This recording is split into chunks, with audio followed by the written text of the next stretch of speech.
Hey guys, Solid here. Hope you're all doing well as we get closer to the end of the year. Super exciting stuff to talk about this month. KTM have just been caught out testing a 390 Enduro and a 390 Adventure R. Can't wait to talk about that. But we've got other great stories as well, including the Fantic Caballero 700. We've also got the Reiju Aventura 500 getting a lot of chins wagging as well, and a whole pile of other interesting bikes that have been released over the month. So let's just get straight into the details. Start it up.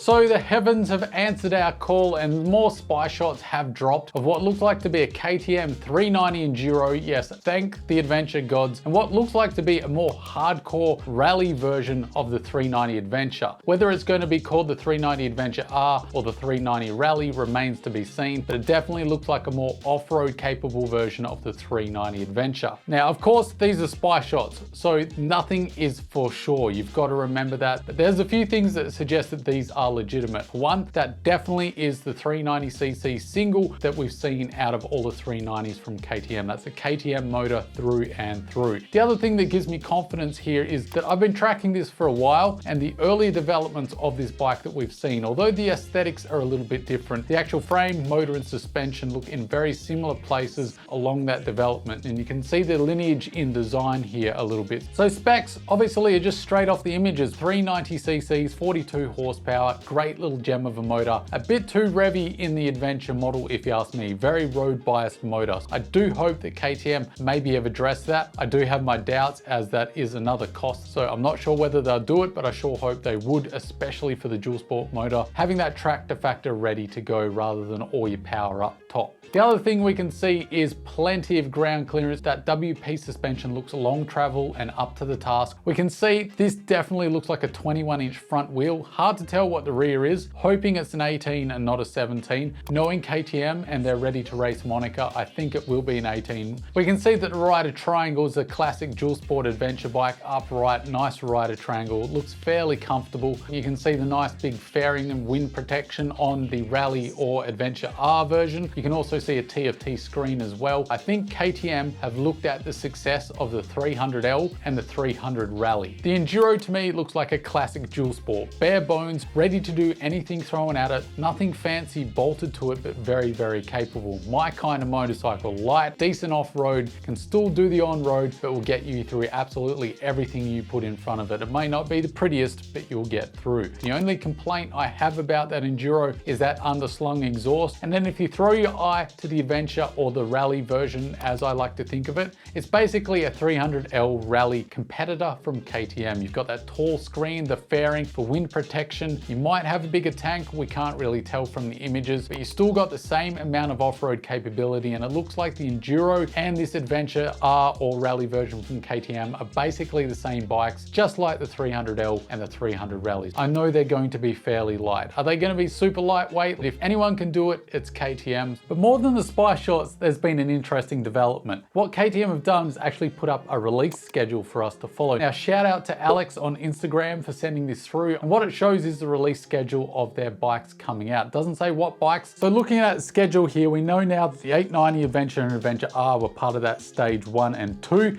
They've both come out now. Stage 3 ready in November 2022. That obviously is the 790 coming back into the fold, which I think is a fantastic move. I actually prefer it over the 890 just because I'm a weirdo. Stage 4 and Stage 5 ready in December. But then we have Stage 6 ready in January 2023. Now this is just a wild guess based on nothing but hopes and dreams of Solid. And if I cross everything I've got, maybe we'll see the 390 Enduro and the 390 Rally or Adventure R, whatever they call it. We could possibly see these in 2023 at some point. I think it is a Hail Mary to hope for it, but it is still a slim possibility because both those bikes and those spy shots look very polished. I'm just so happy to see lightweight, off-road capable, single cylinder and affordable. I'd love to know what you guys think, so chuck your thoughts down below. Also, quick shout out to Mike for putting these 390 spy shots on my radar.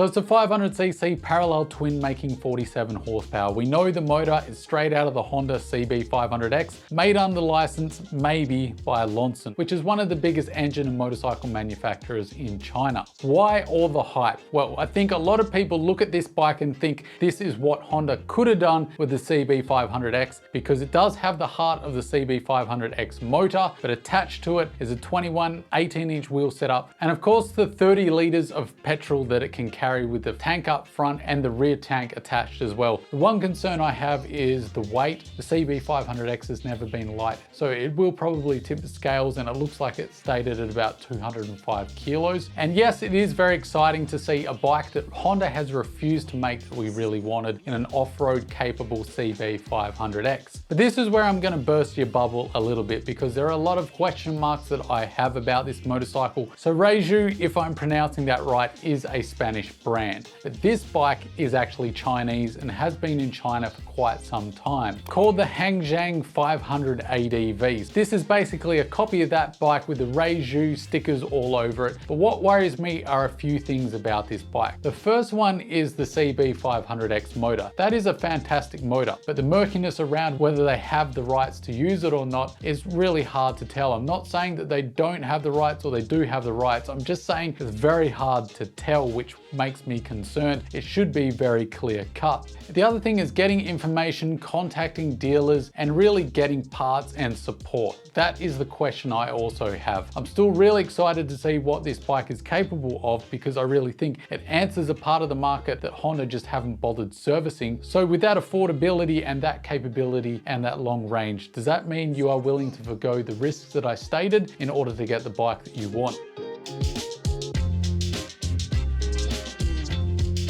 The next bike I wanted to talk about is the Fantic Caballero 700. Now, you know I've ridden the 500 version, and just like the Fantic 500, they're stealing an engine from Yamaha. So the 500 used the 450 motor from Yamaha out of their WR bikes. Now they're using the well-renowned CP2 motor. What motor is that, you ask? It's the motor in our beloved Yamaha T7. So very exciting news. Now, they've released the Caballero 700. At the moment, it's a scrambler with a 1917 wheel combo, not the craziest amounts of travel, a little bit of dirt capability, and a fairly decent wet weight as well at 180 kilos. So that significantly undercuts the T7, as well as it has a smaller petrol tank, so it's only 14 liters on the Caballero 700. Why am I talking about a scrambler here? Well, the Fantic Caballero 500 that I rode was actually the rally version, and the rally version is actually surprisingly dirt capable. Very long, decent suspension was on that bike.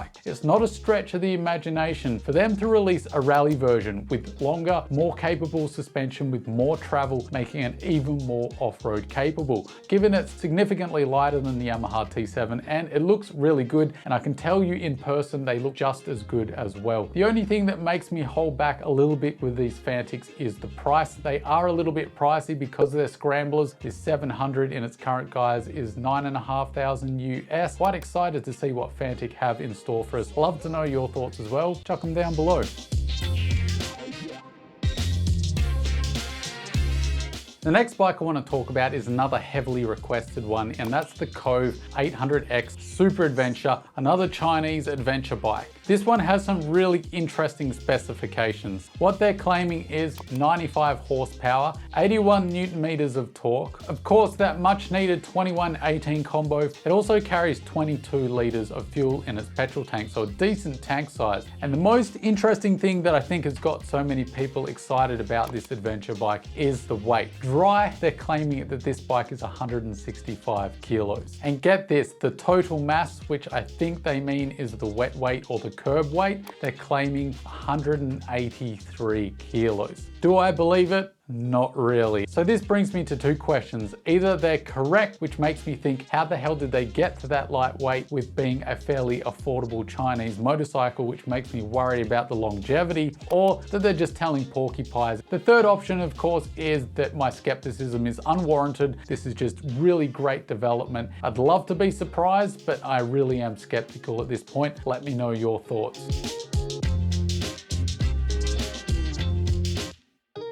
The next bike I want to talk about is the Cove or Co-Love, or even in some guises the Excel 450 rally bike. Basically a 450 rally replica that is ready for Dakar that you can get over the counter, and there is even apparently going to be a road going version. The motor is a 450cc single. They claim that it makes 50 horsepower and 40 Newton meters of torque, and there's a lot of specs to like. It has a 15-litre fuel tank. It also has 145 kilogram dry weight. Ground clearance is pretty decent at 270 millimeters, with roughly 260 mils of travel up front and 250 millimeters of travel at the back. It is very hard to get some solid information on this bike. I've seen reports of this bike only needing servicing every 3,000 or so kilometers, and then I've seen the exact same motor, which is in some of the GPX off-road and enduro motorcycles, needing to be serviced every 10 hours. But whether we can take that as gospel or not, I will leave to you. Put all that aside, it does look like a fantastic bike, and I'm all for a more affordable Dakar-ready rally bike to come onto the market that we can ride on the roads. Don't forget to hit that like button if you enjoyed the video. Consider subscribing if you like what we do here. And as always, don't forget to stay shiny side up, and I'll see you in the next one.